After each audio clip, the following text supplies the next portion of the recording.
Welcome to another edition of the Tiger Men's Lacrosse Report. I'm your host, Spiro Maricas, along with the head coach of the Tigers, Sean Nadlin. And Coach, CAA play started on Saturday, and it started off with a bang as you get a goal less than a minute into the game. But then the next thing you know, Drexel's up 4-1, and things aren't going the way you wanted.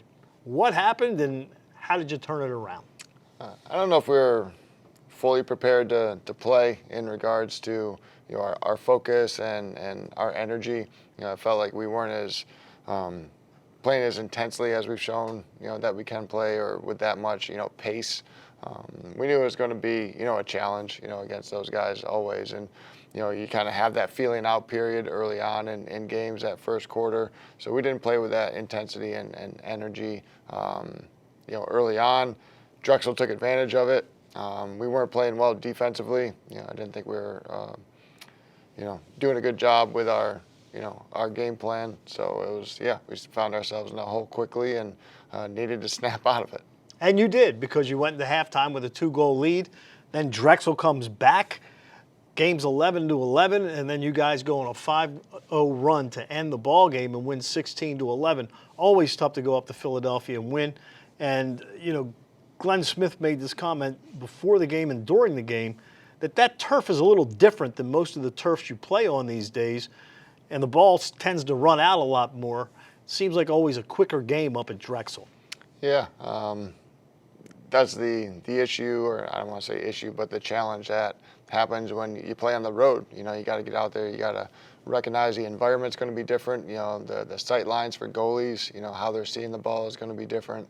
The surface, even if it's a dry day like it was, beautiful day for lacrosse, wasn't it? It was. But yeah, just, I always emphasize that to our players when we go out there for the warm-up, is to really get used to the environment, the surface, going at full speed so we don't have any surprises, when the game starts, as far as our cutting, our explosiveness, is the ball going to, sit lower on the turf or not. So just really trying to, get our feet underneath us and be ready to play confident. Well, a couple of your guys win awards again. This time, Josh Weber, career high, 5 goals, tremendous game. And Colby Bars, the CAA preseason Defensive Player of the Year, comes up with a couple of huge caused turnovers late in the ball game. Good to see that you had that veteran experience really come through for you in an important game to open up CAA play. Yeah, it was huge that those guys stepped up. We talked about it after the game, in the locker room when we got back. I really felt like our leaders, and specifically our seniors in the leadership roles, really did that. They stepped up when we needed it most. Josh had a great day, 5 goals, and the timing of his goals spread throughout the day were important.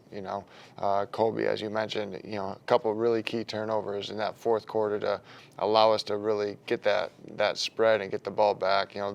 Both those guys played kind of possessed in that fourth quarter, which was great, and I think a real tone setter for our team to follow suit. Reese Potter in the middle of the field making some really good plays, face-off wing play, ground ball play, and Chop Gallagher did a great job just continuing to play aggressive but poised and positive at the same time. Even when we were kind of in a little bit of a lull earlier in the game, his voice was consistent and positive and keeping guys upbeat. It's like, just keeping guys encouraged on what to do. So to have that leadership, and then for those guys to produce the way they did, was just a great showcase for our guys on what it looks like for leaders to lead and produce and then earn us, a CAA road win.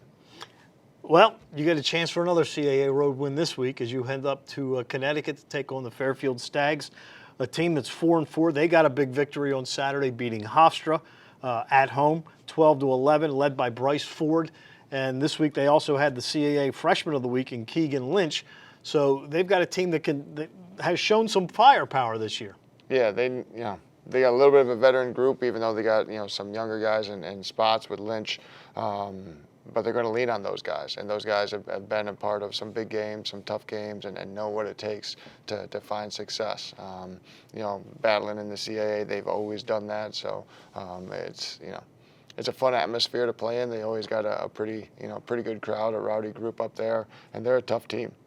Coach Baxter, does a good job, throwing some tweaks at you that you got to be ready to adjust to that you might not have seen yet, on film.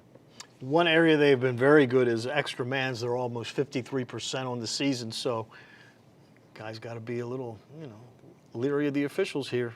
Don't let them throw the flag. We're always leery of the officials, and know that we're gonna play aggressive, but we always want to play smart at the same time. And if it happens, then you got to buckle down and make some stops. If you could get to 2-0 with 2 road games out of the way, it really sets you up well for the rest of the conference season. Yeah, I mean it's Fairfield up next, and for us, and just really focusing on that. The conference is bigger, so there's more games on the slate. So every one is important. So we're excited to earn a tough one up at Drexel. We didn't make it easy. Drexel didn't make it easy on us. It was a good game, and a good game for us to learn from, and for us to find out more of what we're made of. We don't want to wait to the fourth quarter to really play our best. I think we're better than that, and we've shown that we're better than that. So, getting back and getting up to Fairfield and putting a better game, complete game together is going to be a focus. All right, game time is 1 o'clock. I'll have it for you on TowsonTigers.com starting at 12:45. So for the head coach of the Tigers, Sean Nadlin, I'm Spiro Marikas. Thanks for tuning in to another edition of the Tiger Men's Lacrosse Report.